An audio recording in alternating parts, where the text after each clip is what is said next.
Bom dia, Portugal! In Portugal, there's a YouTube show full of fun facts you need to know. Carl rings the bell and the members show to the GMP morning show. Featured guests will come and they will blow your mind. The audience will do so in kind. A little vanity mixed with some insanity on the morning show with GMP.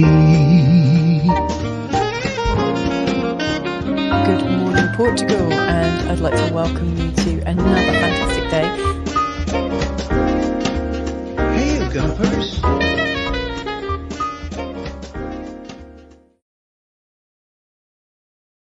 Oh dear, hold on, that's not meant to be on there. Hola, bon dia, Algarve and Munson here with a Good Morning Portugal show, live stream and podcast. There we go. How are you this morning? I feel like I've had a software upgrade overnight. Doesn't always happen.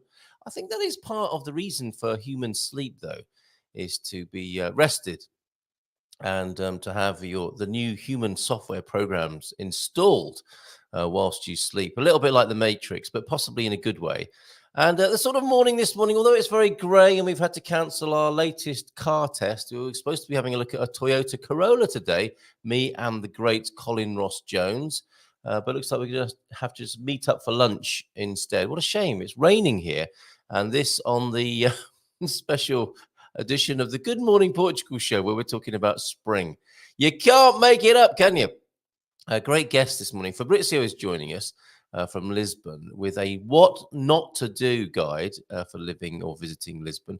Cordelia Blake, she's not been on the show before. She'll be joining us a little bit later on and talks to businessy type people here in Portugal and has a podcast in which she has conversations with such folks. So we'll be talking a little bit about business, running a business, what it's like for her. Quite new to Portugal as well, I believe. So we'll find out more about her and what she's doing at around 9:30. Ali, unfortunately, can't join us this morning, but we will be previewing Snapshot nonetheless. Let me show you the beautiful cover. Yeah, sort of morning this morning, software upgrade overnight, and one where you leave the bathroom giggling for some reason. Do you ever have those sorts of mornings? That's been my morning so far. An excellent breakfast, a vestige of my training days from last year with raspberries and yogurt and peanut butter and honey and granola. Very good.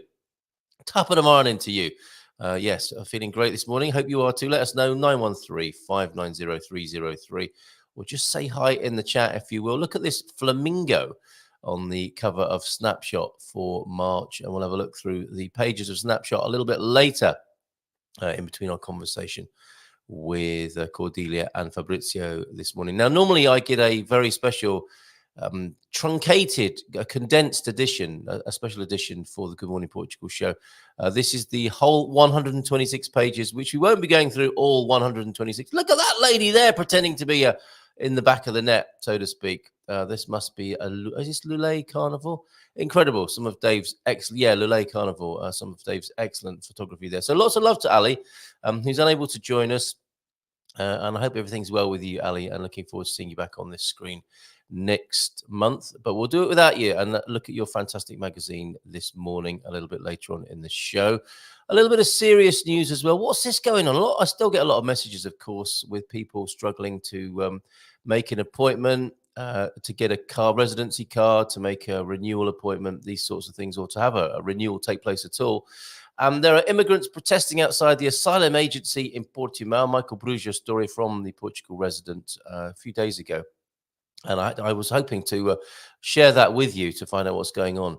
Take the temperature, feel the pulse of inward migration and continued residency here in Portugal, see what's going on with that. So we'll do that in just a moment as well. But not until we've said a few hellos this morning.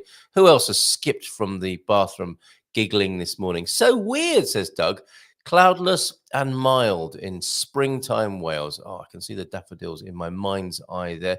And bon dia, Portugal from Wales and North. Nobody's beaten this yet, quite frankly. Bom dia, Portugal!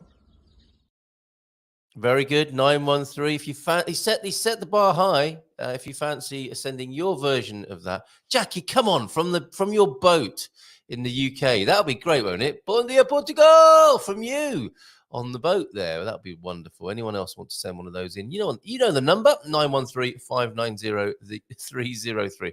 Good morning to you then. Jackie, to you, Doug, and to you, Joao de Norte. Michael Barton also in yet. Raining here in Miranda de Corvo. Not a nice blue sky that we've become used to from your photographs from there. And Michael Barton says, Jackie, I can't wait to visit rainy Miranda de Corvo. Yeah, I'm sure it's still very beautiful over there. And bon dia to you, Doug, from Jackie. Which part of Wales are you in? I'm originally from the Valleys. I will do you, yes, a little bon dia video later, Carl. Fantastic. Please do, Jackie. That'd be wonderful. Right, Pete's in as well, as is James and Coach Turner. Bon dia, Gumpers. We'll be talking about you when I meet Colin Ross Jones for lunch. We had a little chat on the phone yesterday, Ian, about the road trip. It's getting close, isn't it? In my mind, it's like, oh, that's not until the spring of 2024. What? It is it is the spring of 2024. We'll see you in a few weeks, right? Bon dia, Gumpers. A successful day yesterday. Car was serviced. Wow. And your friend managed to replace the written-off car with a new old one. So the world is back in balance. Excellent. Should be celebrated. God squad tip of the day then. The term weighted squats. Yeah, definitely had one of those this morning. I realize is a little confusing. Simply put, it's doing squats with extra weight. If combined with unweighted but you did this on purpose. You saw Gary Austin's post this morning. If combined with unweighted but explosive movement, such as squat jumps. And you know I'm going to say who doesn't like an explosive movement. Nobody likes an explosive movement first thing in the morning, in actual fact. It's combined with unweighted but explosive movements, such as squat jumps. A squat jump, an explosive movement. It will develop the ability to move quickly. Basically, resistance training will develop muscle, while explosive training will develop the nervous system to be able to control those muscles. However, caveat, to be able to do any fast movements in training, you should be fully warmed up. Oh, yes. So spend 10 minutes gently moving, starting with the smaller muscles, the ankles and wrists. So give your ankles and wrists a workout before trying any explosive movements or weighted squats or quick twitching. Thank you so much. Looking forward to seeing you, Coach. Bom dia, Gumpers. Feliz quinta todos. Okay, time. Lots of T-Duck, actually, this morning. No content from a T-Duck this morning. All the best to you, mate. And something to fill the T-Duck vacuum here from James. He's been doing an amazing job, actually, in the last few weeks with this. And installed yourself with mindful moments and mindful dad jokes. Now, of which we have some this morning, and memes as well. Okay, time feito from James, and a mindful moment then. Laughter. Laughter is the sun that drives winter from the human face. Oh, Victor Hugo said that. And mindful dad joke, can mindfulness help stop me asking rhetorical questions? Very good. And the Portuguese's latest video. I know Stoicism seems to be quite popular at the moment. There's a little bit of a wave of interest, isn't there, in being a Stoic in Stoicism. And the Portuguese's latest video is about being Stoic in Portugal and how it can help you deal with some of the challenges that Portuguese life can bring. Isn't that wonderful? And your memes then this morning, James. What's this one? How to politely tell someone they are stupid. Oh, that's not very nice, is it? I guess this applies to all of us at some time, doesn't it? We can all take a turn at this. Wisdom has been chasing you. Not caught up with you yet, but it has been chasing you. Yeah, we've got Wisdom on the phone, and he's out of breath trying to catch you up. I wonder if you could slow down a little bit. So there you go. If you need to tell anyone how stupid they are today, you might tell us. Actually, could you video that? If you are going to tell somebody today how stupid they are, could you video that and tell them that Wisdom has been chasing them? And a tricky meme. Why do you laugh at my jokes when I'm with you, but not when I'm away on any mission? I guess I don't find you remotely funny. This is an endless seam, isn't it? A purgatory of memes here that have been created through and via the and based upon the various Star Trek lineups. Excellent stuff. Thank you very much for that, James. Oh, and the meme that was on the screen this morning when we started up. 2024 appliances. Have you noticed this? Well, no wonder. I mean, if you can buy a kettle for 10 euros, it's going to break within 2 years, as it says on the screen there. However, the 1980s refrigerator in that delightful mustard color, looks like a British Leyland car. Some people will understand that reference. I will outlive you, says the 1980s refrigerator. I will outlive you and everyone you love. I am eternal. I am time itself. Look at that. From the Ultimate 80s page, by the look of it. That oven looks pretty sturdy too. And unused, I have to say. Look at those dials, the chrome, and how that would have looked so progressive. Like, look at that wallpaper and the louvered doors as well. Quite incredible. Honeyed wooden tones there. Fantastic. I don't know where that came from. Oh, and on the fashion front, you know, I like to feature a little bit of male fashion from time to time, and you know, maybe think of some of the things that I might be wearing as I promenade the front here at San Martino de Porto. I don't think I'll be doing this. This one seems to be one for the ladies, so to speak. This is the new, the new latest eyebrow trend. Now, those rather robust, yes, I'll use that word again to describe the eyebrows of ladies in this age. They do like a thick, pronounced brow, don't they? It would appear, or some of the ladies at the cutting edge of popular fashion.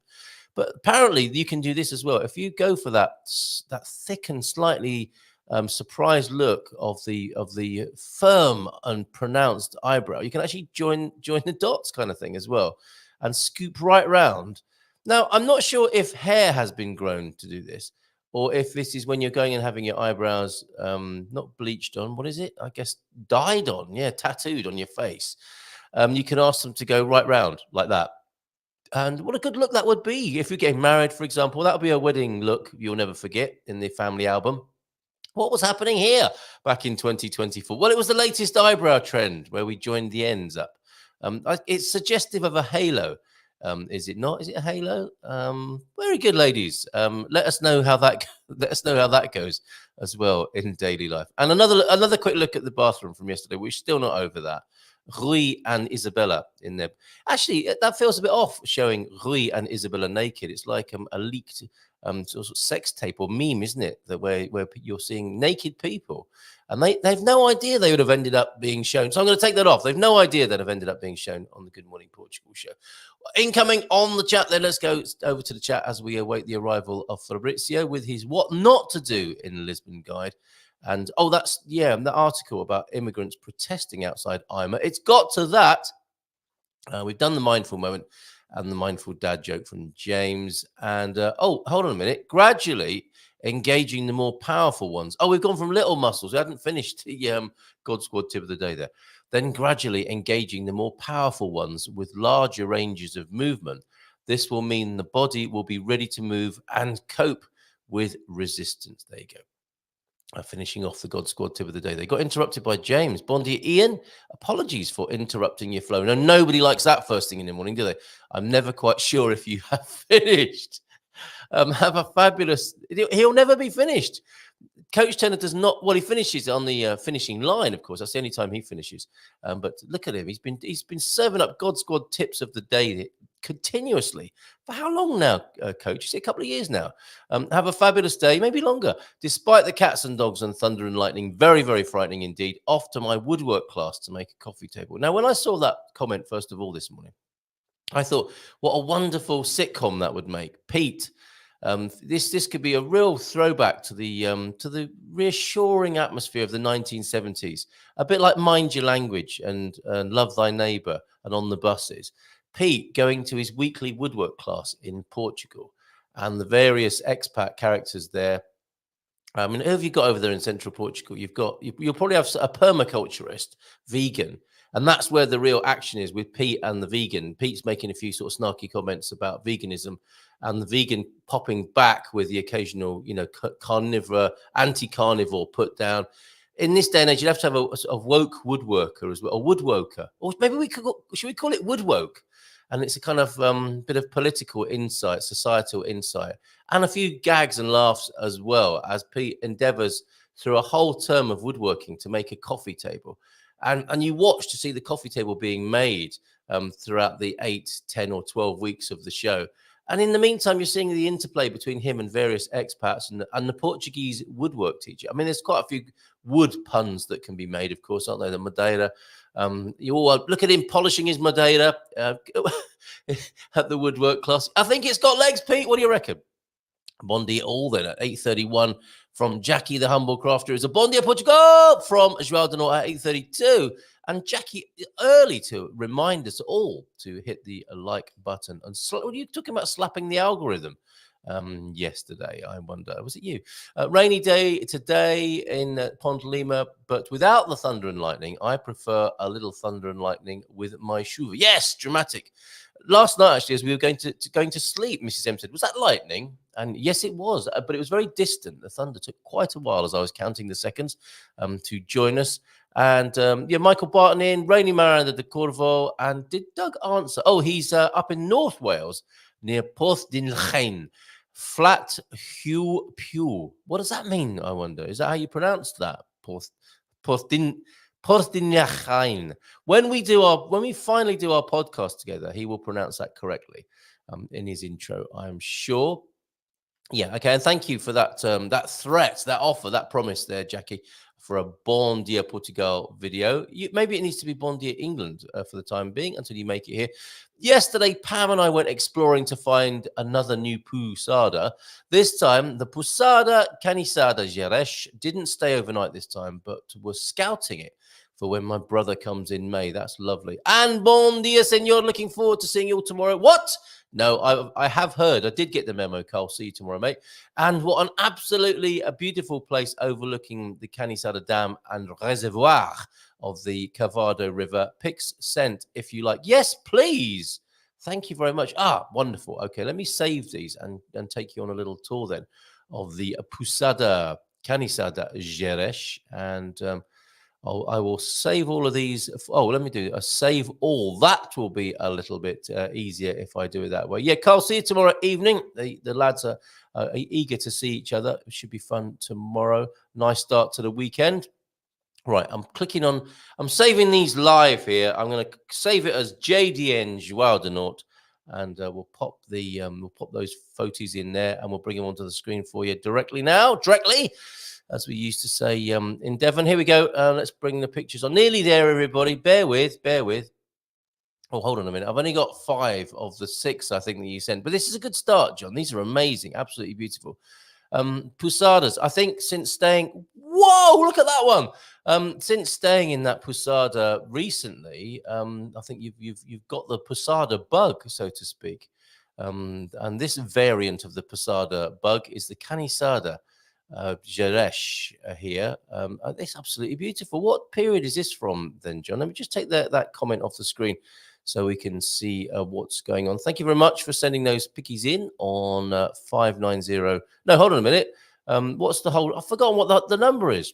590303 is the last bit. That's completely escaped my mind. That's weird, isn't it?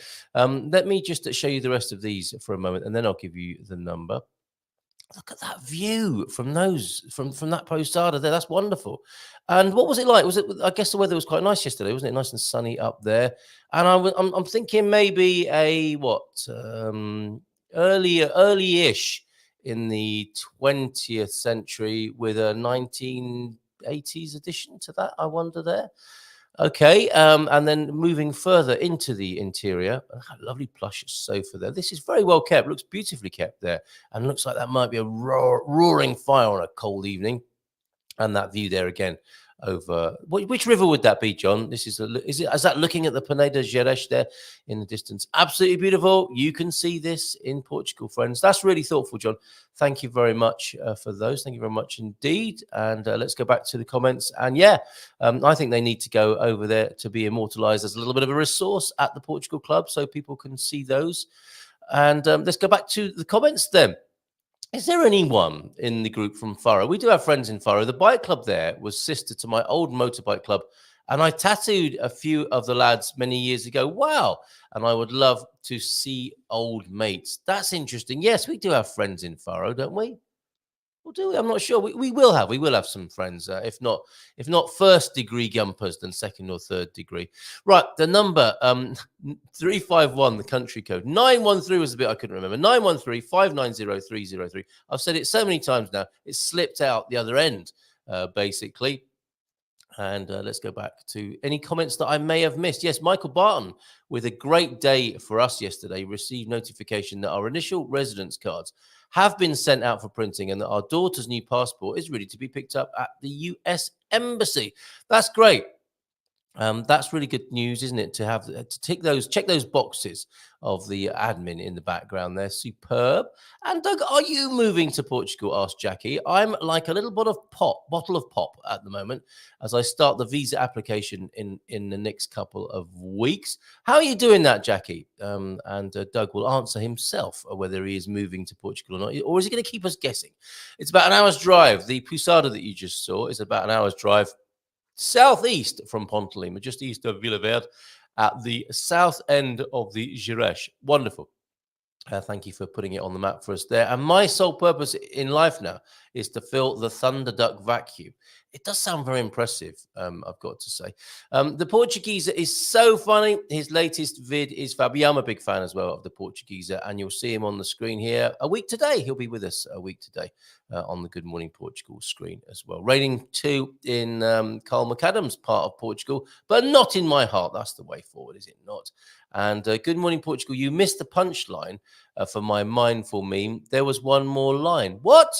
Well, I know I did that. I definitely did that, didn't I? About how to tell people how to politely tell. It's not very polite, really, is it? How to politely tell someone they are stupid, or was it earlier on where I missed? Pop it in the chat for me again, because otherwise I'm going to be going and doing like a forensic search within the chat, and we know that can get horribly messy if I do such a thing. So repost it for me if you will there, and maybe you already have. James, you probably have. Raining in Central then, and there was one more line, and it was a shout out for coaches' quick twitch muscle training. It's gone unless you repost it for me. I can't go back in there. Yes, the very idea of a fridge not working or a phone that doesn't work was simply not possible. Yeah, in the 1980s, and my eyebrows are tattooed. Well, okay, fair enough, Jackie, but do they have the swirl, as I'm going to refer to it there? It's almost like a handle as well, isn't it? You want to kind of reach for it, maybe. It is like a door knocker. A door knocker tattooed on your forehead there. I've got a feeling, when some fashions come and make their mark, and I mean, it's certainly that will make its mark in one way, but I don't think we're going to be seeing that by the end of 2024. That will have disappeared and will only be repeated from time to time on social media. Do you remember when this was nearly a thing? Because I don't think it's going to catch on. No disrespect to its originator there. But Randy is with us as well. Bon dia, Malta. Hope you have a super day. And yes, we'll see if we've got anyone in Faro for you. And great news, celebrating for you on your behalf there, Michael Barton, with the news of residency in Portugal and the American passport as well, the renewal. Pousada Canisada Gerês is our first stop on our Portugal trip. That's amazing to have that little and quite coincidental publishing of those pictures there this morning, Coach Turner. That's amazing. Below the banner. Oh, come on, James. I can't read the I can't take cues from the chat, especially in the order that I read them. I bet you're slapping your forehead thinking, what is it?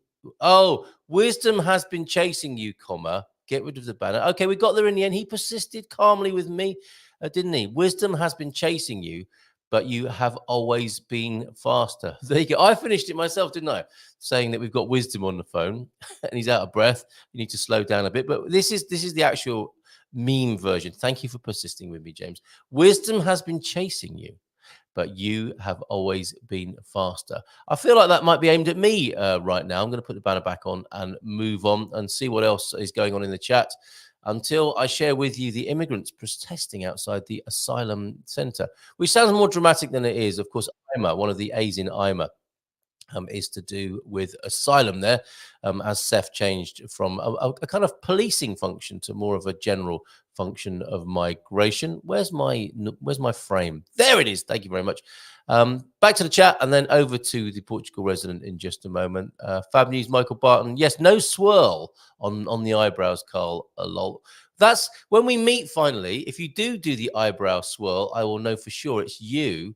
And me, thank you. I think we've got there now, James. Thank you very much for that. I feel like we are complete in that regard. And I'm just having a very quick look then at this Portugal resident article, which caught my eye when we were skimming the front pages just recently in the last couple of days. Here it is. A picture of, we used to see pictures of CEF, didn't we, when there was any kind of immigration story. Now with this one, immigrants protest outside asylum agency in Portimao. We are seeing the new IMA logo and the Agencia para a Integración, Migración y Asilo being the word for asylum here in Portugal. Demonstration against long delays in the granting of residency cards. Several months of fruitlessly waiting for their residency cards led dozens of desperate immigrants to hold a demonstration outside the IMA Asylum Agency office in Portimao on Monday morning. This is at the beginning of this week. The protest was held by immigrants working in the hotel, restaurant, construction, and agriculture sectors who banded together in an attempt to make their voices heard. At the root of their protest are the long delays in the attribution of residency cards, which are taking a very, sorry, I'm adding a very there. It's bad enough already without me going hyperbolic, which are taking a heavy toll on their lives, they told SIC. SIC, the news outlet. Without this vital piece of documentation, they are unable to legally leave Portugal to visit sick family members. Yeah, this is the main problem, isn't it? It's coming in and out of the country if you don't have your card, to deal with the death of parents and children, or even be legally hired. Just some of the problems that people have if they don't have the card. There are also cases of immigrants who are denied access to continuous medical care as they cannot be granted a family doctor without having a residency card. As SIC reports, most of the immigrants are from Pakistan, India, and Bangladesh, although the long backlog of cases that require IMA's attention is also affecting immigrants of other nationalities, as we know from people we know in this community as well. IMA, which replaced Portugal's former border agency, CEF, in October 23, has responded to SIC by saying it was tasked with 350,000. In case you didn't know, that's what CEF handed over to the phoenix that rose from its ashes. 350,000 cases was what was on the desk when IMA, when it was all remixed and rejigged. 350,000 cases, and that its goal is to resolve all pending cases by the summer of 2025. Wow, 18 months then. In other words, some immigrants may still have to wait over a year before receiving their residency card. Really? That's so, I haven't seen it put quite like that. I would have thought their cases, some of the cases may take that long, but my goodness, a year to be in that sort of limbo and face those sort of difficulties. Basically, no wonder they were protesting outside the asylum agency in Portimao. And you would think, wouldn't you, that it's not something that necessarily requires time, is it? I mean, you just need more bodies on that, don't you? You need more personnel. And that could be sorted out if the will was there. Wow. Okay. Let's give him a nice big round of applause. And we're going to go to Lisbon now to just Fabrizio. We'll find out what's going on with Ian in just a moment. And we're going to have a little look at what not to do in Lisbon. Let's give him a warm welcome. Nice warm hand on the opening. Hola, bon dia, Fabrizio. Morning, bon dia. How are you? Tudo bem? I'm very good. Tudo bem? Too? You're a little bit low for volume there, so I might have to turn you up at this end. I don't know if you. I got some. That's. Oh, you went up slightly, and now you're muted. Let's see if you can unmute yourself for us there. No, you're still muted. I'm trying to unmute you, and only you can do that, I'm told, by the software at this end. Or you can plug your headphone. Oh, there you go. That should be better. Morning. Sorry, can you hear me? That is so much better. It's gone from quite awkward to very, very good in actual fact. So yes, let's do that a bit again. How are you? ¿Cómo estás? ¿Tudo bem? I'm very good. How are you? I'm well. Yeah, I was saying earlier, I felt like it was one of those nights where I slept deeply. I also had a dream. I remember having a dream where I was planting vegetables in a field. I was working on some land that I didn't know I had until I had this dream. And a drone started to fly overhead, which I took as a terrible invasion of my privacy, and was trying to punch it and throw things at it to take it out of the sky. And I also think I've had a software upgrade overnight as well. So yeah, I'm doing pretty good. How about you? Yeah, I've been woken up in the middle of the night All right. by not a dream, but the most incredible thunderstorm over Lisbon. It was just torrential, like Was it? biblical. Yeah, something like, oh my God, I must repent. Something is going to happen to me. Did you? I didn't repent. I went back to sleep. Yeah, But it will be very fun to know what's the Freudian take on your. What, me trying to punch a drone out the air? Yes. Yeah. I think this is what happens if you look at Twitter or X. It's now called, too much and too late into the evening. I think it can influence your dreams. So yes, It was a blue light stuff. very straightforward surveillance matter. I think. Or paranoia. You could call it. Well, What a lovely subject. What not to do in Lisboa. I imagine things are heating up a little bit. You're hearing probably like in the rest of the country, vans going up and down the street with big speakers on, trying to attract the attention of voters. Is there a noticeable difference with some of that lobbying and what do they call it, campaigning going on at the moment? It was a bit more intense a few days ago, I have to be honest. Oh, But here and there, yes, it sporadically happens, big bands, and it's very 1984 George Orwell. It's quite intense, and it's quite surprising was the outcome of all the what is predicted to happen in next Sunday. So yeah, that's quite a lot. Going on. All right. So calming down a little bit in the capital then ahead. I think they're having parties tomorrow or Saturday night, and then they'll just there's a lot of things in squares, and there's a lot of bands playing, trying to promote the fact that how much life will be better, full of rock and roll and things with if the party wins and all the other things in the main square, plus the Figueira. There was a lot of that. I have to be honest, it's been raining so much that I haven't been around the city that much the last 2 weeks. Well, I was hoping we would hear from you about spring in Lisbon, but again, I think this thunderstorm, the rain, is delayed for a little bit longer, isn't it? Let's do that. We talk about it next week, next month, because up until now it's just. I also had friends around with all the hope, and the week before they arrived, they were here from Rome 2 weeks ago, and the day that they arrived, the week before we arrived, we went down to Setúbal, Portinho da Rábida. We were on the beach. We took photograph of ourselves in our underwear on the beach. We send it to them and say, oh, it's going to be a fantastic week ahead. And then they arrive and they chuck it down all day, every day, and it was cold. So it's very unpredictable.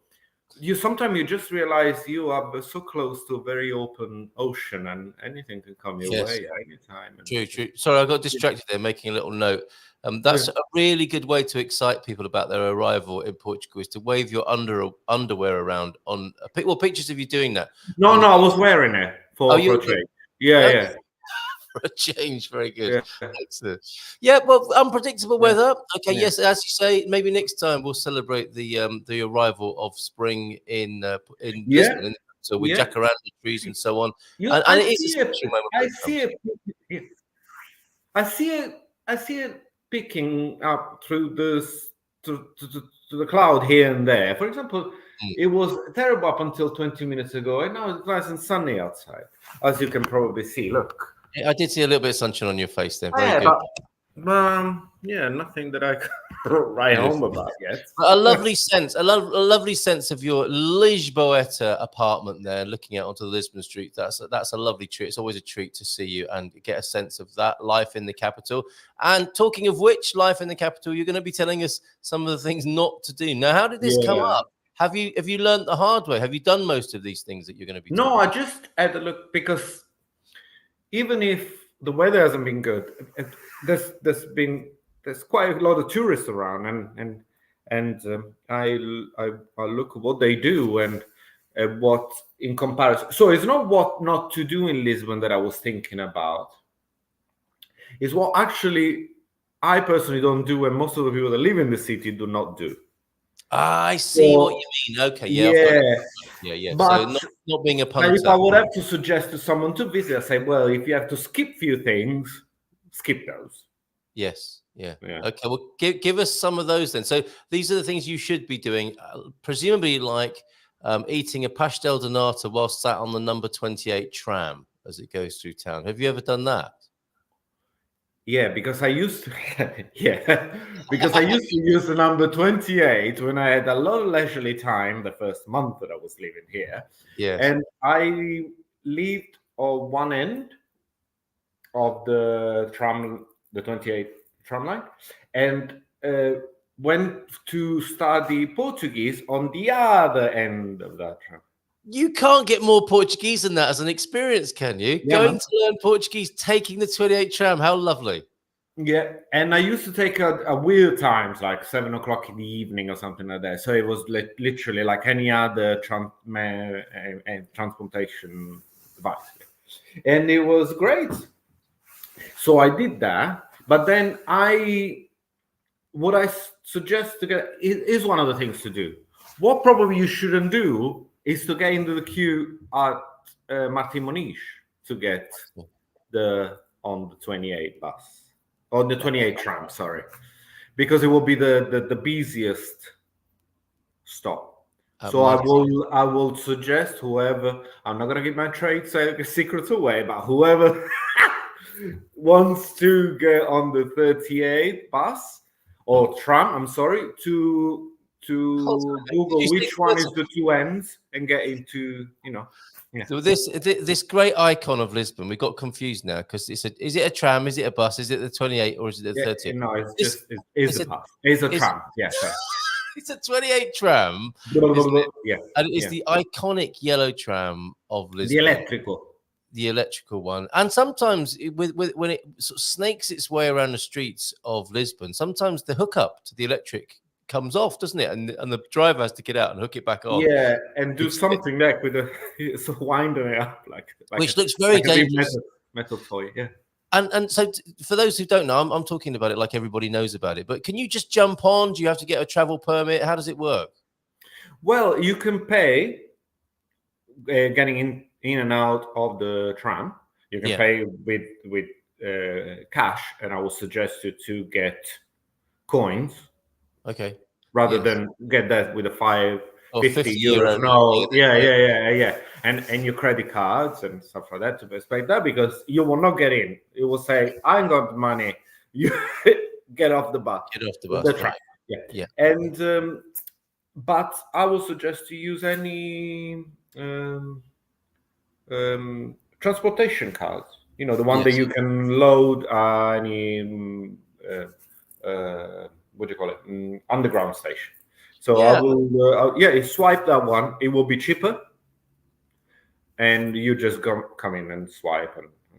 Yep, I've still got one in my wallet actually, and I thought I'd laid my hands on it, and I can't show my MGen insurance card, but it's the same color as that. The Lisboa Viva card. That's and now it's yellow.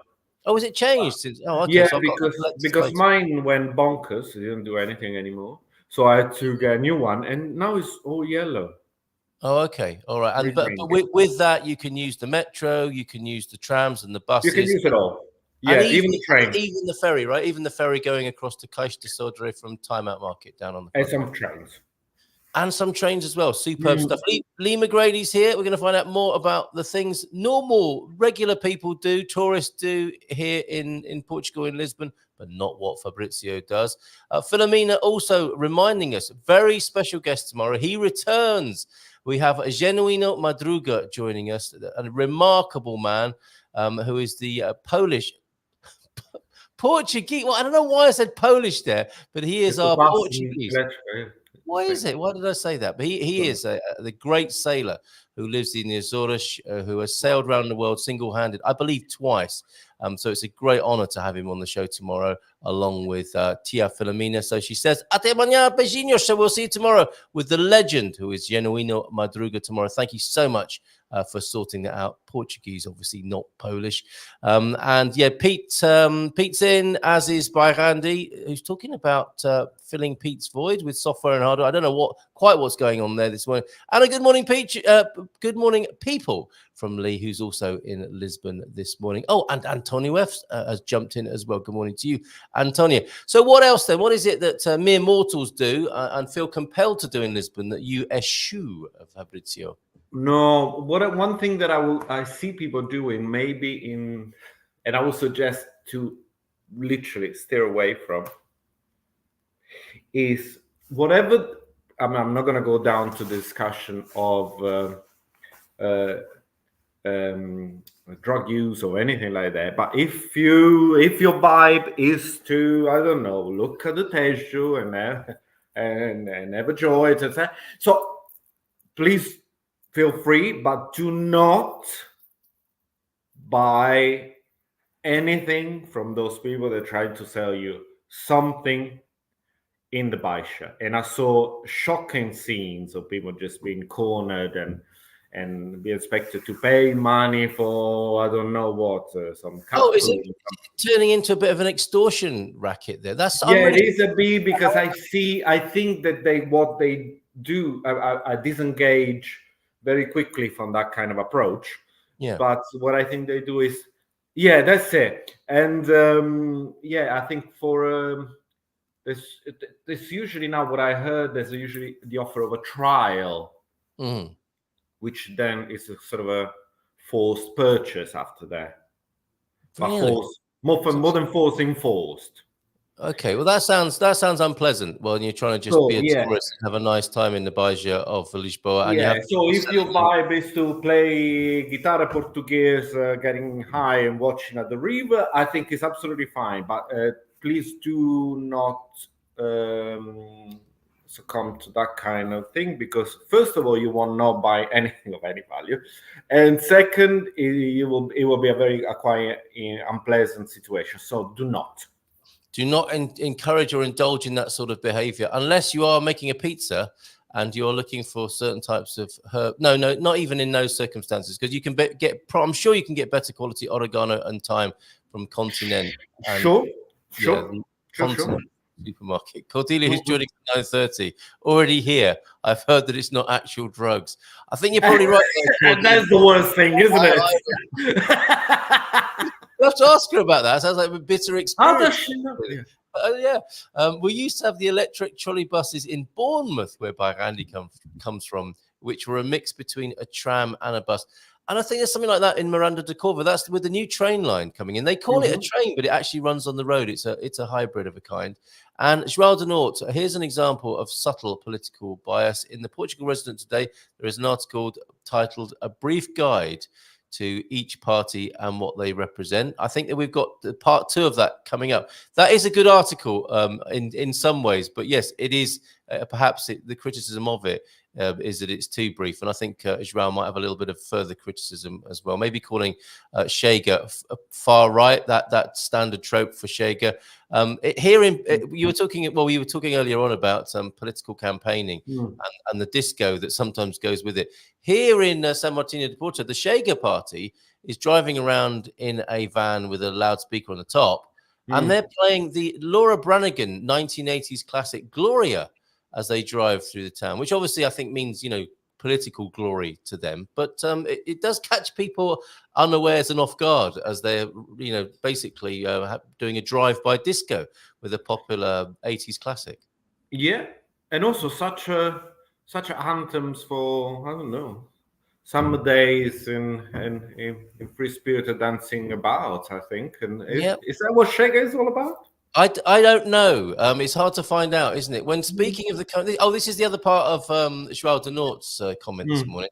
When speaking of the current PS party, it uses the word propose with a benign meaning. However, all the other parties, the word purport is used, meaning to suggest with false intent. Oh, my goodness. Well found, João de Norte. And I think we've got a link to that from our homepage at the moment. And the new metro, whether it's a tram or a bus, Looks fab. I have difficulty with maps. So does anyone know which villages in Miranda de Corvo the metro will have stops? I think Michael Barton will be able to help you with that. Meanwhile, back in Lisbon, and some advice coming from Fabrizio then, to do not buy herbs from shady characters in the Baija. There's many markets you can do there, quite good ones too. So okay, do that. right. Yes, do better is your advice. We've been on the 28 tram, where it feels like it this morning, which is very exciting and goes very close to people's houses. You may end up with their underwear on your head if you stick your head out of the window. What else is it that you see other people doing in Lisbon that you don't do yourself? I see a lot of tourists mostly, not almost exclusively, I have to say, eating in one of those restaurants in the Baixo. Oh yeah, with the laminated menu. It's not even. I don't know what is the size. It's A0, I think. It's not A4. It's not A2, but there's an A0 laminated, fully photographed menu. So don't.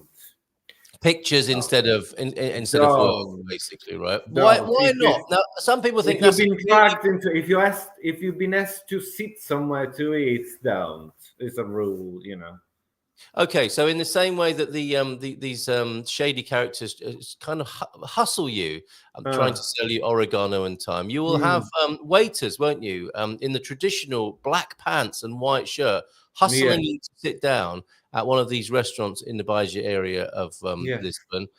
Now, a lot of people think that's a really cool thing to do and want to have their selfie taken in the busy, bustling streets of the Baija. Yeah.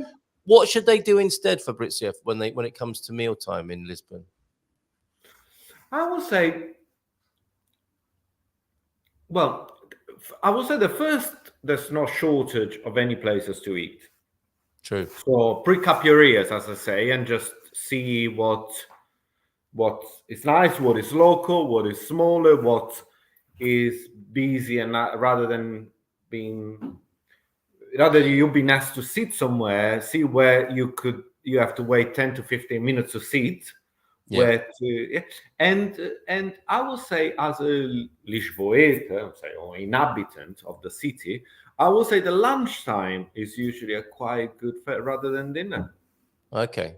So I think it's better priced. I think it's busier. I think it's fresher. So I think it's a more realistic outlook to the city. There were people going to work. There will be people with kids. There will be people of every sort of walk of life. So I think for eating, just look around and see what to do. Avoid all the streets around Pasto Arco, down the Baixo into the river. Just look within. Even the Barrio Alto could be a good option, but just go to where it makes sense, really. That makes sense to me. Yeah, what I would add to that, that's a great tip, actually. Maybe if you're in self-catering, coming to Lisbon, make your own evening meal and focus on lunch instead, when it's less intense, and you can. If your budget is quite tight, I have to say that there's a huge difference in price between lunch and dinner. Oh, okay, that's interesting. So lunch is usually prato do dia, and it will be between 7 to 10 euros.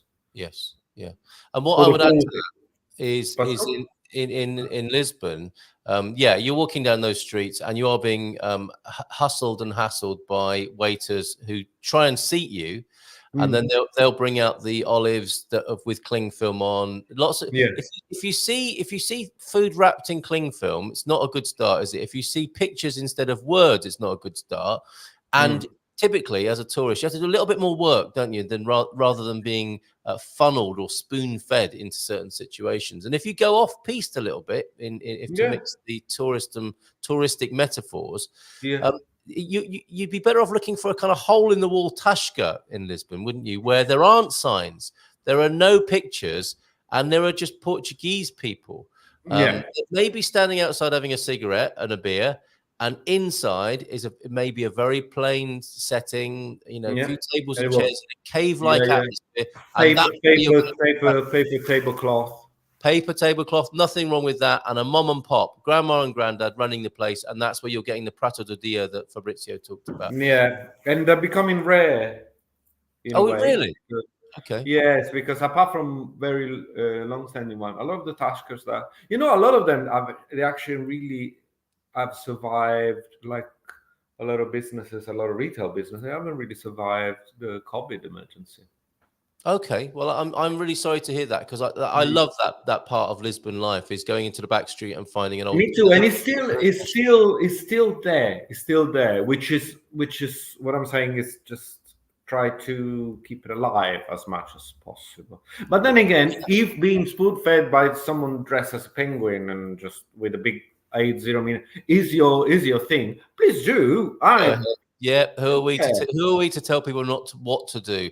Cling film bread and oil is not usually that expensive. No, I'm not suggesting necessarily that it's expensive, Cordelia. It's just a little bit of a nod to the mass production that goes on in those sorts of places, and maybe a conveyor belt approach of dealing with tourists over and above, or compared to the Tashka or the smudgy glass experience, greasy spoon experience you might have in the side streets. And we'll talk to you in a little while, Cordelia, because I think you've got a few more things to say about traveling with kids in Lisbon, which will be very helpful, I'm sure, to people watching from afar. What else, Fabrizio, then, as a Lisboeta, the sort of things? I mean, I found this when I lived in London. I never used to go to West End shows. I used to like going up to the West End, but I didn't do the things a tourist did. Is that what you're suggesting? These are the things that people think you should be doing in Lisbon, the things that you don't. Like the Elevador de Santa Justa or something like that. Or what can I say? The tuk-tuks. Have you done that? No, man. So you haven't been on a stingy as hell. Yeah. Have you been on the amphibious bus in Lisbon? No, but I've been in London. Have you been in the lift that goes? No, because if I take the elevator up to the Carmo, yes, and then I sneak behind the Carmo, the chair, I go for free to a balcony, which is exactly at the same level as it's part of the tower itself. It's part of the elevator. But I don't have to queue, and it's free. So I walk there, I look around, I show my mom and all the people that come and visit how smart I am, because I know that sneaky little thing. And then I go, So very good. Look, I think the best thing to do for the elevator, if it's your thing, is to look at it from outside, from underneath. Yes. It's a very beautiful new Gothic structure, and it's beautiful ironwork. Look at it rather than look away from it to a city that you've got incredible viewpoints and hundreds of viewpoints of the city, and there is no one of the most spectacular, to be honest. Please remind us, what's the official name of that tourist attraction that is the elevator? Santa Justa. It's the Santa Justa, and that was made by a student of Eiffel, wasn't it? So it was around the same sort of time. Yeah, it's very evocative, actually. Okay, very evocative of the Eiffel Tower there. Yeah. And Fabrizio knows a little hack to get around that in that part of town. And what part of Lisbon is that? That is the Baixa. That's the Baixa there. And the Baixa, but then the elevator will be a vertical structure. And on the observation point, you are in the Carmo. So you are between the Baixa and Príncipe Real. Okay, excellent. Apparently, you should be putting some of these restaurant and cafe recommendations as points of interest on the Gumper map, Fabrizio, which you can find on our homepage at goodmorningportugal.com. Yep. And Fabrizio, question from Cordelia. Do you use the public bus to get around, or the metro, or do you walk? That's a good question as a native. Yeah. Cordelia, I walk as much as I can. I live in central Lisbon, so I walk as much as I can. I use the bus, between bus and the metro. I use all of them, and I use a lot of taxis too. But if I have to go between, to the most used to the less used, I will say I walk mostly. I use the bus because I like to look out and be very noisy, right? And I use the metro as a third option, and I use a lot of taxis. Okay. And which ones? The green and black, the traditional taxi, or Uber? and Bolt? Bolt always tempt me with offers, so I use Bolt because, as I say, I'm stingy. Okay. Or budget concern a lot of time. But it's more or less all equally is all there in price. Okay. So whatever is the most The best deal. most practical at that time that I'm there. If I can wait a little bit, I don't mind waiting. But if there's a taxi or just across the road and it's free, rather than be there, I just jump on it. All right. So I've got another tourist test for you. Do you go to Time Out Market? Well, I think it's fun. Yeah, me Is too. it hyper-touristy, overpriced? Yes. All the things that you want, but it's a good snapshot of the cuisine of the city and the country. I think at one place, it's good as a tourist. As a tourist, if you want to visit, I think that's quite exciting. Sometimes I go with people that come to visit just for the vibe, and I have a glass of wine. And it can be packed. Yeah. As a local, what's the best time to go to Time Out Market? I agree with you. I think it's a fantastic place. Yeah. What's the best time to go? The weird ones. Steer away from 8 o'clock in the evening, 12:30 a day, because it will be literally bedlam. Yes. But it will be busy all day. But if you want, if you can have a large breakfast and one dish, for example, and a couple of glasses of wine at 4 o'clock in the afternoon, and it's raining and something like that, yeah, please do, because I think it's quite cool. Yeah, I think that's a great idea. Yeah. And going in the morning, you get a sense of Lisbon life, don't you, in the morning, because you've got the market, the old market, traditional market next door, and you can see life. You can see the city coming to life at Time Out Market. So I'd recommend it as an early morning thing, but I'm not a Lisboeta. It's just my experience of it. Early morning for me to be around there will be that I would wake up so early from my bed and then walk over there. You've not gone to bed. Yeah, so I fell asleep around there in a skip. So and a nice breakfast at Time Out Market as you dust yourself off in the morning. But there's Campo do Rica, the market of the Campo do Rica, which is probably the smaller, less touristy option to that. Okay. More or less the same. Yeah, and a bit more authentic and local. Campo do Rica. Kinda. Okay. All right. Very good. Thank you for those tips. Let's have a very quick look before you go. Ali can't be with us. She's hurt herself. No. Yeah. So lots of love to you, Ali, down there in the south. And we'll have a quick look at this fabulous new edition of Snapshot for March. Look at the colour of that flamingo there. Yeah, beautiful. Absolutely beautiful. And we'll have a quick flick through 126 pages this month of March with the usual features. But of course, a load of new pictures from the Lulé Carnival from Dave. Absolutely brilliant. And we've heard before, of course, that Dave has quite a close relationship with some of these folks in the Algarve here who he knows and love posing for him like that. Are you laughing at the lady in the top right-hand corner? It's spectacular. I think that should be called Back of the Net, shouldn't it? And look, yeah. People have made such a beautiful effort for Carnival. Yeah, blimey. And yes, some oh, you're fair enough. Did I say that out loud? I think I did, didn't I? I think in Lulé they have a little bit of political, of some piercing political caricatures there as well. Oh, and hello, sailor, down there, bottom right-hand side. Look at this, fabulous extended portraiture of my goodness. I know what you're planning for next year.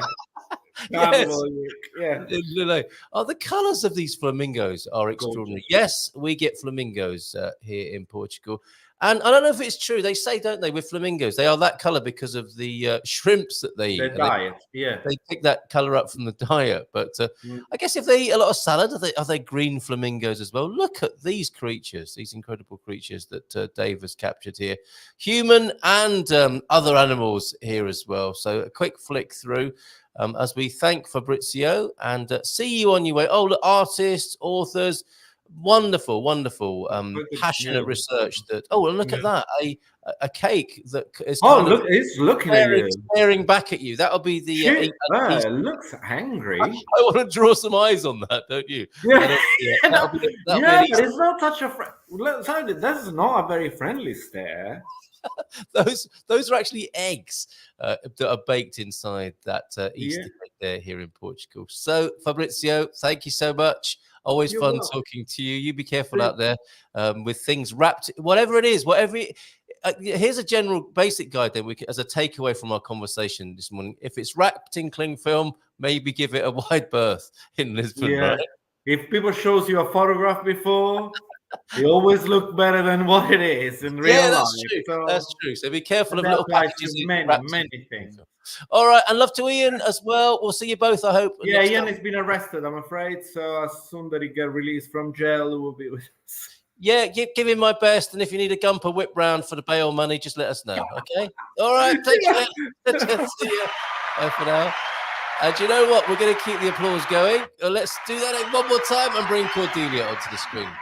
Hola, bon dia. ¿Cómo estás? Bon dia. And thank you, Cordelia, for your additional commentary when it comes to touring around Lisbon. I don't think you live there. You're up near me on the Silver Coast, aren't you? Yeah, we live in Caldas da Rainha, which is about an hour from Lisbon, but we've been into Lisbon a few times. We go pretty regularly. And then when people come to town, they always want to go to Lisbon. Yeah. Okay. And what are your tips? I think you were saying that for singles and couples, the sort of tips that Fabrizio had there were pretty good. But with kids, it's a little bit more challenging to find the time. Yeah, it's just harder to find those off the beaten path places in Lisbon. And like he was saying, I mean, there's less of them because the rents have gone up. And so a lot of those old-timey restaurants can't afford to be in Lisbon anymore. So you do see a lot more of the big, glitzy, touristy, expensive places. But you know, sometimes you're just a tourist and you're just in the tourist part of town and you just got to eat at the place with the laminated menu with photographs on it. And you just kind of got to just be like, this is my life today. Tomorrow I'll go eat at a little local, restaurant. But today we're here. And I've been in that situation, even in my own hometown. I think it was last year's season. We were walking past with the kids one evening, and it was that whole thing we talked about: the little portions of olives, cheese, sardine paste, all covered in cling film, the smell of pizza. The waiters in their finely pressed white shirts and their black strides trousers, and they hustle you in and sit you down. And it is one of the most expensive experiences as well, because all those little things add up. But it is, maybe do it once and then you know what you're up against. You do. And, I come with 2 teenage boys usually when I go touristing. So those kids can eat. We have to, I'm like, okay, because a lot of times the couvert, which is what they call that, cling film thing at the beginning, it comes with 1 piece of bread. And my boys are just like, where's the rest of the bread? More bread. Nice pow. Like eating our bread, eating their bread. I'm like, bring more. I know it's €1 per piece or whatever. It's ludicrous, but just bring it on. No, I get it. And while we're on that subject, how's it been having teenagers in Portugal? What sort of foods do they like? And are they liking the experience generally of being in Portugal? So we actually have, I was a little glib, but we actually have a 13-year-old who lives here with us. Yeah. And we have a 21-year-old who lives in the United States. And so he's been to visit a few times already. So we try to see him every quarter-ish, if we can, whether he comes here or we go there. Yeah. So my younger son he's a very adventurous eater. And so he's tried every kind of dead animal that he can get his little hands on. So he's tried goat, he's tried cuttlefish, squid, snails, of course, octopus. I mean, just all of that. And we've had bunny rabbit, which I could not eat bunny rabbit, but they gobbled it up. Yeah. But my husband without realizing it, we got it family style. And so he just dished it out. And he accidentally put the head on my plate. Oh dear, that's could have put put you like a little bunny face with teeth. Those eyes. I was like, I can't. eat that. Yeah. No, fair enough. Much No, I can taste for understand that. me. Yes, yeah. I can understand how you might draw the line there. Apparently, you can, if you need hungry teen boys, you can buy them at Intermarché. Although, yeah, I'm not quite sure what James means there. The cake we Well, were looking at. Intermarché has like a big, I don't know if this is what he's talking about. It has a big like buffet Yeah. kind of restaurant. And so you can That's get so an true. enormous quantity of food for like €7. He's right. That's right. Because I was in one in Alcobaça the other day, and I had a massive lunch. Yeah. At the Prato do Dia there, which was skate wings and clams. It was really quite exotic. Caldadeira, I think it's called. Yeah, I mean, they have different things. It's very Portuguese, so it's Yeah. going to be, you know, pieces of pig and pieces of, you know, seafood mixed in. And but if you want to have it, it's a very solid meal, usually at a very reasonable price. Absolutely. Good tip there. Excellent. And another thing that you can feed up teenage boys on is the cake we looked at just now with the eye. That is an unusual one. It does look like, you know, maybe a creature from Star Wars, doesn't it? But that would be the typical... Sorry, go on. There's like this internet trend where people go through stores and they put googly eyes on things and then they take pictures of them. You know what googly eyes are? Those little white eyes. We have it here. Yeah, my kids are slightly younger than yours, and quite a lot of our paintings and pictures in the house have googly eyes on them now. And that would absolutely work with this foulard, the foulard de Pascua right there. So yes, don't forget to on those eggs. Don't forget to carry the googly eyes around for when you're next in Intermarché and you want to decorate the foulard or foulard de Pascua there. So thank you for being with us this morning, and thank you for your additional commentary on life in Portugal with teenagers. Before we go into you telling us about what you do in terms of working with business people here in Portugal, how long have you been here, and how's it going for you? We're still babies. We have been here for 8 months. And we love it. It's been amazing. We've had a lot of, I guess we've had adventures, like traditional adventures, like traveling and going to castles. But we've also had some life adventures like surgery and taking care of elder parents and, you know, like having, you know, life happen while you're in a foreign country. Some people get a little bit more of a cushion after they move abroad before they have to deal with hardcore medical issues, but luckily we've still been very blessed. We've had great experiences, but I have gotten to know the Portuguese healthcare system pretty well. So, I mean, Portuguese plot twist stuff. Obviously, you're not expecting that, but you've obviously had to get involved, and you've dealt with it well, and they've dealt with you fairly well by the sound of it. I mean, we've had a good experience. You know, it's funny, in the US, healthcare is a mess. And so you have to kind of know how to get around the systems and who to call on this day. And so that same type of experience applies here. Yeah. In terms of the hybrid, when you call who and how you get resources. But if, you know, and we're fortunate in that spending, say, 35 to 50 euros is not a life altering amount of money for us. And I know there's a lot of people in Portugal for whom spending 50, 60, 70 euros to get healthcare is a really big deal. And I don't want to discount their experience, because we all have, you know, to get healthcare. So, but if you can spend 30 to 50 euros, usually you can get seen pretty quickly. And I even got seen, I found how to do urgent care online on Christmas Day. So I've had all the experiences. Sounds like you've become an expert in the short time you've been here, and unexpectedly. But with those sort of things, you just got to go with it, haven't you? And make the experience as you go, and find out what's going on. And so I'm sorry to hear that. But I'm as well as that, I'm glad to hear you've had a fairly good time of it, in how well you've been treated and how you've managed to engage with the system here.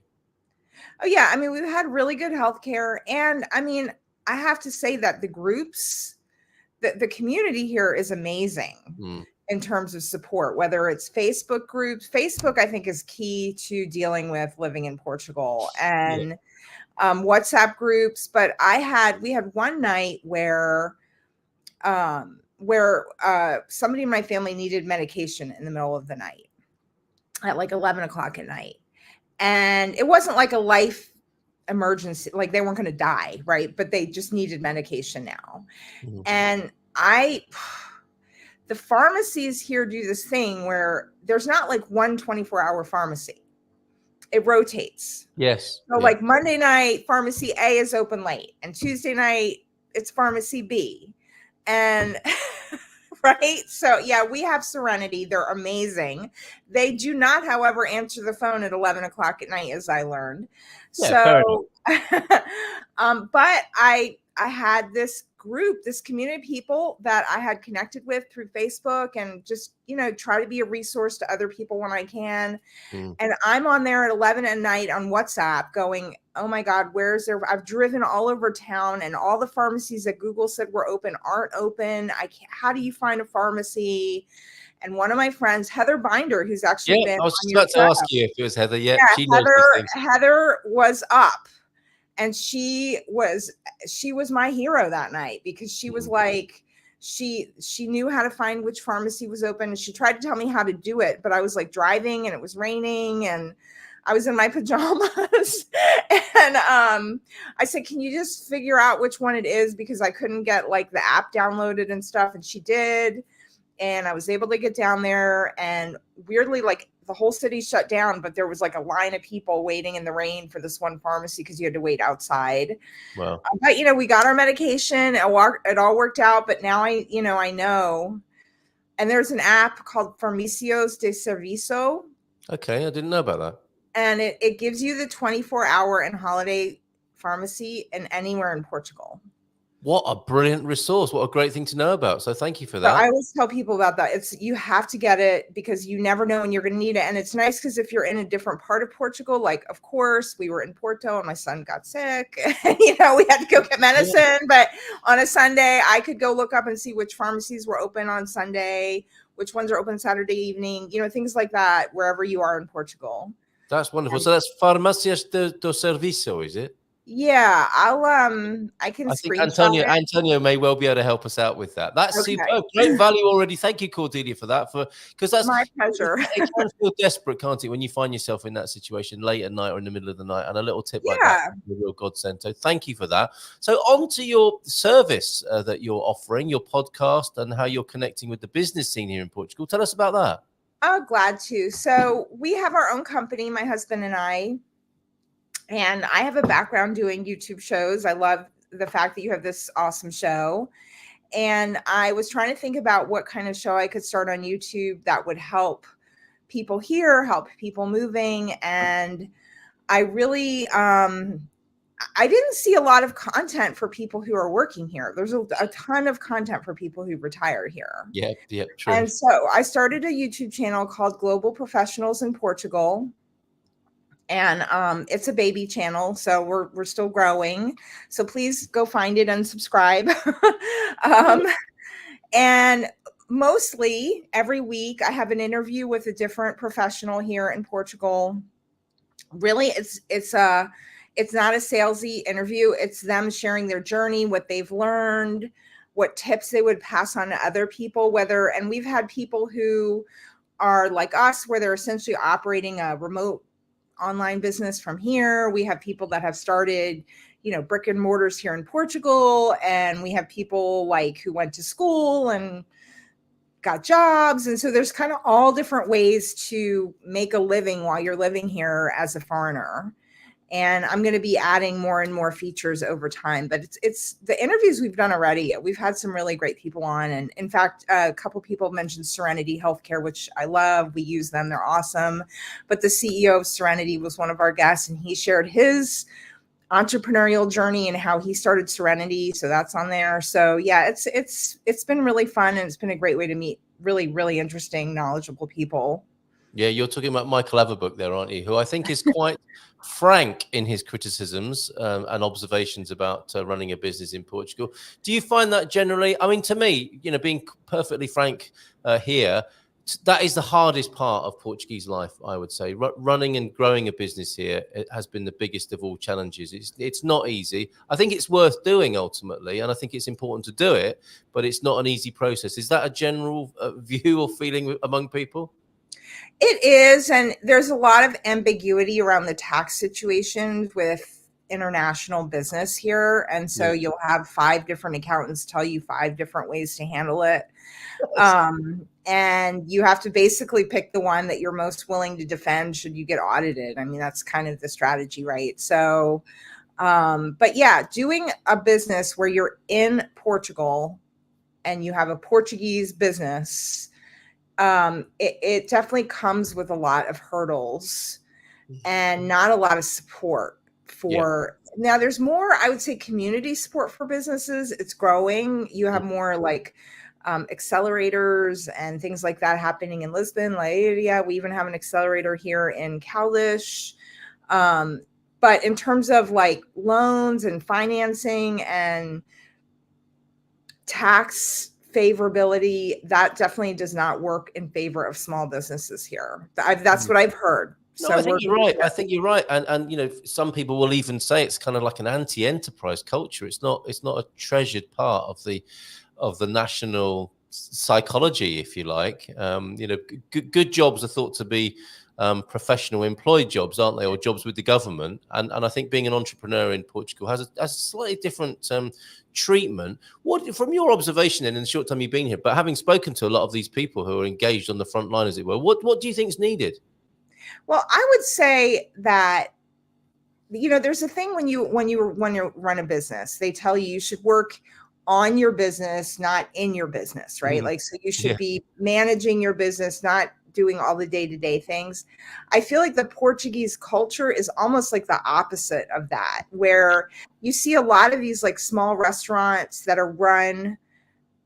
Clearly the people that own it are there 12 hours a day, if not more, 6 days a week. And the reason why it's closed on Sunday is because they want a day off. Yeah. They close the whole place down for 2 weeks when they go on vacation. You know, those are people that are working in their business, not on their business, right? Yeah. Like and there's nothing wrong with that, but it's basically, it's a replacement for a job. It's not really a way to, at least in the US, there's a hope that you would use a business not just to pay your bills and eat, but to sort of grow your wealth. Yeah. And I don't think that mentality is inside of the Portuguese culture, at least in the older people. We're definitely meeting younger people that are more entrepreneurial. Yes, agreed. One of our really good friends here in Caldish, he owns a whole enterprise here, and he's Portuguese, and he's definitely doing all the amazing right things. So there's a lot of people that are really succeeding in spite of not having a lot of support. And I think that's one of the things they say about entrepreneurs, that, you know, you're an entrepreneur if 10 people tell you can't do something and you go do it anyway. Yes. And Portugal will definitely put you to the test. Yes. Well, and it's interesting, an interesting sort of irony, isn't it, as well, that that can-do attitude, the innovation, working around things is definitely a Portuguese ethic. No question about that. It's not about a lack of hard work, is it? Oh, no. There's definitely there's no absence of hardworking people, but perhaps it's more you know, an approach issue or a psychological issue here. Would you agree with me that, and I think, you know, from what you're saying, you might, it's one thing to have a job, isn't it? But if you start your own business, you have an exponential chance of becoming successful and wealthy, rather than if you work in a job. You know, the ceiling for the amount of work you can do and the amount of money you can earn is fairly level and obvious, and the way to accelerate, multiply that, is to have your own business. Would you recommend, from what you've heard, would you recommend that people still do that in Portugal, or just go get a job? Well, I mean, I can't. It really depends on your life situation. So one thing I will say, because I have been in various places in my life where I've coached entrepreneurs as well, the worst place to be in as an entrepreneur, but also sometimes the best, is if you're hungry. Like, if you can't put food on the table. It's very hard to start a business when you cannot afford to eat. Yes. So, I mean, that's kind of an extreme example, but I'm saying that sometimes you need a job so that you can eat and have a roof over your head and have the things you need. And then you have to add a business owner. Maybe you do one business that's a little lower, you know, revenue generator, but it's steady income. And then you look at other businesses that are a little bit more, you know, it's rare to find the people that can make a lot of money regularly right away from the beginning. So it's very unusual. Like usually you have to work up to it. So there is a reality that, sometimes you just need to eat, right? So I think it really depends on the situation. And there's also a lot of talk about the hustle culture and, stop whining, hustle kind of mentality. But I can say, as somebody who has kind of dealt with some mental health issues and physical health issues over the years, it's all well and good to tell somebody to hustle 24/7. But sometimes, like, you're depressed or you have anxiety or you're tired or you're sick or you have kids that need you. And so I'm like, I did hustle. It's just I was taking care of my family. So the hustle idea is a little bit of a narcissistic one, in my opinion, that doesn't always work for every kind of person. Yep, fair enough. Okay, I will ask you if you can to give us a little bit of a step-by-step on if somebody is interested in starting a business, how they might go about that here in Portugal. Your business value also chipping in. I think you might be connected. That's my husband. Thank you, honey. They need to make the golden visa, says husband, exclusively available for investments into operating businesses in Portugal. I personally completely agree with that.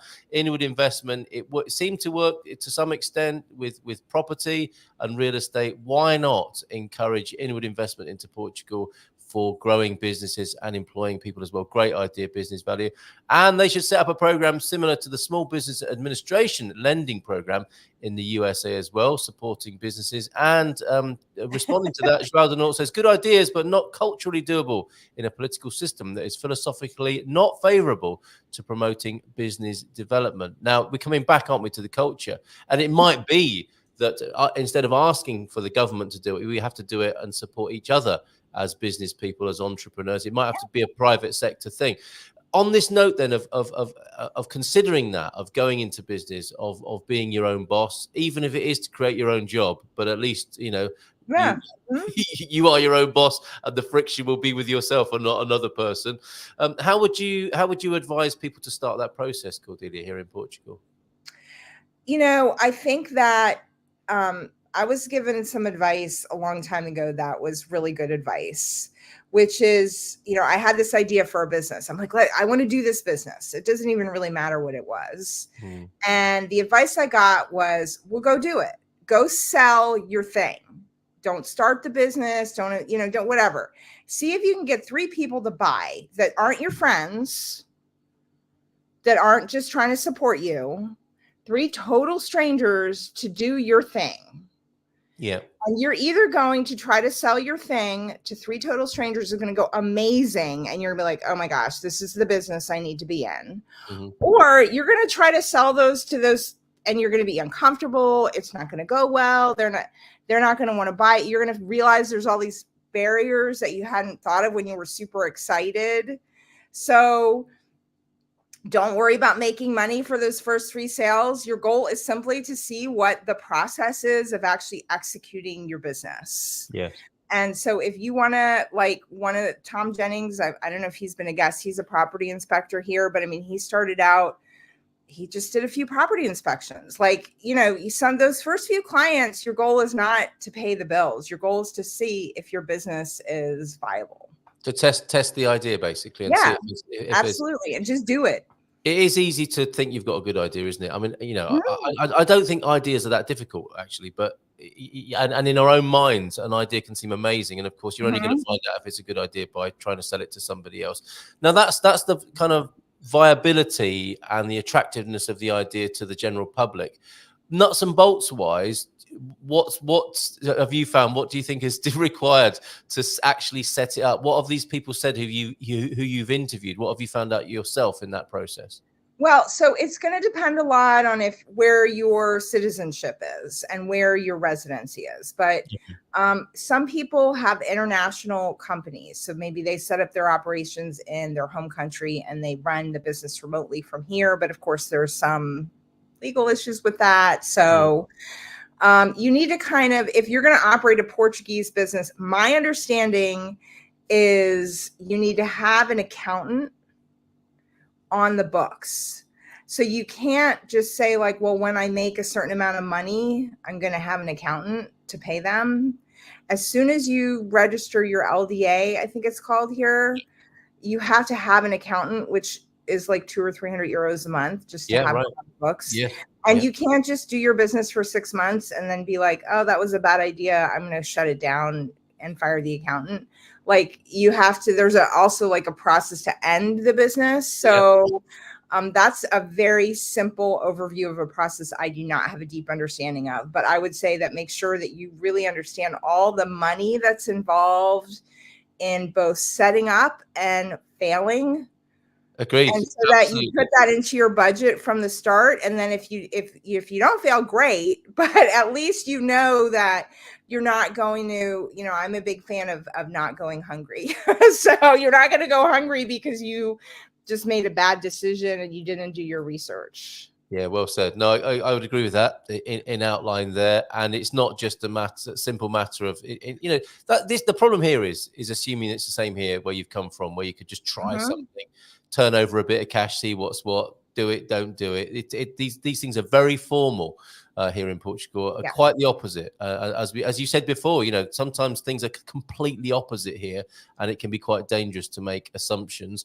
I think, James, related to what you were saying about that sort of aspirational, slightly narcissistic business culture, suck it up, get over it, quitters are losers, is a more American and others cultural attitude. I've not heard this one before. It's funny, but not if you're on the receiving end of it. Second place, the first loser. Yes, that is very American. Yes. Do your homework prior to a test, says Catherine. Thank you for joining us this morning, Catherine. Define your demographics, target audience, know the business of the business. Very good. Startups fail consistently due to poor financial planning. It sounds like we need Catherine on as well. Absolutely. I want to meet you, Catherine. We've definitely got some sort of gravity or momentum here when it comes to supporting people starting businesses. And I've always wanted to do this on the Good Morning Portugal show.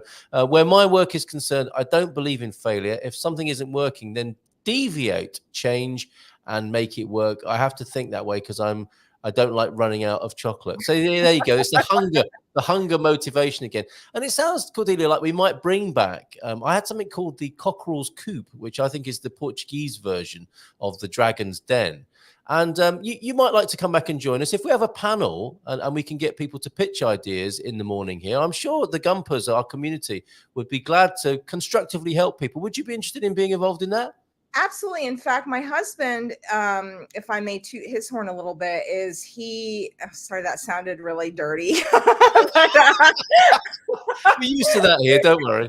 I'm not going to put that on YouTube, but yes, so I am. he has actually been, he's an experienced pitch competition coach. Oh, great. And so he's actually coached a couple people who've gotten funding offers on Shark Tank. He's coached several pitch competition winners in the US. He's very excited by that. And so if you were going to do some kind of a pitch situation, he has a ton of experience with those. But yeah, we would be happy to help with that. And, if you wanted to even do one in person, we could do it potentially here on the Silver Coast. Oh, how wonderful. We must, right? I think it's so... I think you're very sensitive to this, and you're aware of this balance of not wanting to be kind of a pushy foreigner, immigrant, expat. We need to be respectful of the country, the culture we're moving into. And I think in this area, there is something that the foreigners can bring in terms of encouraging, especially the young entrepreneurs in Portugal who perhaps might be open and hungry for this opportunity. It might be something that collectively we can help with. And you would think, wouldn't you, in economic terms, it's got to be a good thing as well. If that driver of the economy is encouraged, fostered, if new things are discovered, new business opportunities, new partnerships, new networks come together, that's got to be a good thing for the economy and the culture and excitement in the growth of Portugal, you would think. Yeah, I mean, we'll see. I'm obviously completely new and I have no opinion on the upcoming election here in Portugal, but obviously whatever the election is, and it will have an impact on business potentially. And I do think that there's been some talk that I've read about shifting the Golden Visa program away from real estate investment to investment in business. And I personally think that's a very good idea. I think if you want to get that that investment because I think the SBA type situation, the Small Business Administration type situation in the US is limited because it's all loans. Yeah. And a lot of governments give the same kind of startup financing to like individual solopreneurs as they would give to companies. And that really feeds the economy. So there's a lot of opportunity to invest in Portugal. There's so many amazing, talented people here. Yes. That live, that are from Portugal. There's amazing talent everywhere, and people that are moving here. And Portugal is going to be a really interesting melting pot in 20 years, right? Because absolutely, and that in itself. That in itself is an exciting business opportunity landscape, isn't it? For sure. Mm-hmm. Okay, a few more comments then before you go. Sorry, I'm keeping you past 10 o'clock here. Thank you so much for joining us this morning. It's been great chatting with you. You want to succeed? That will cost you so many euros. Oh, you need to fail. That will also cost you. That's right. I mean, that is definitely what I have heard is that, like I said, if you're going to fail your business, you need to budget for that too. If you want to fire people, you have to pay to fire them. It's definitely a different culture here in terms of what we're used to. Foreigner Paul Rees said, never, ever employ anyone. And that's a sad thing to hear, because wouldn't it be great to employ people? But I've interviewed several people on the show, and I know people personally that have hired people very successfully here. So, I think that for some people that, it's really hard to hire people. Other people have a really good way of vetting people and creating a nurturing environment. But obviously anything you do in life, there's risk, whether so you have to kind of decide what your risk tolerance is. Yes, for sure. Yes, I've been in the business development for over 15 years, as well as strategic negotiation business coach, both in the New York City and global markets. Thank you, Catherine, for being here this morning. Wonderful. Catherine, I would love to connect with you if you want to reach out on social. Yeah, I can mediate that if necessary. If you can't find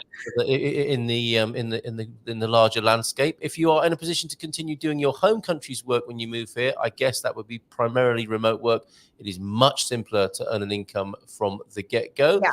I sent a story out to our Portugal Club Mastermind members about a chap who's bought a village, or half of one, in the north.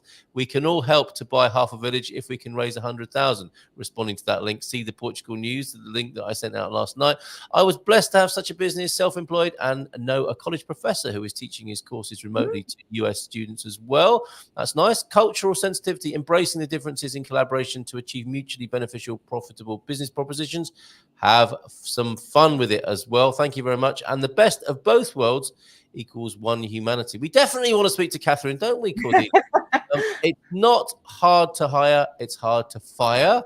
Yes. Mm-hmm. And yes, Carl, give her my contact information. So that's on that meeting there. Cordelia, thank you so much. Let's just have one last look at the Easter cake. That's in the post. Okay. It's looking at you too. We get the googly eyes, and the mere mention of that has Darren saying up there in Porto, no, not them cakes again. So it looks like he's not a fan of the Easter cake here in Portugal. Is the egg? It must be hard boiled, right? It's hard-boiled eggs. The eyes are hard-boiled eggs in there, yeah, and it's not a Star Wars. That definitely feels a little bit like an acquired combo cake and hard-boiled eggs. I don't know if I'm ready for that yet. You don't sound like an immediate fan, I have to say. How do people subscribe to the YouTube channel you mentioned and find out more about you? Where should they go?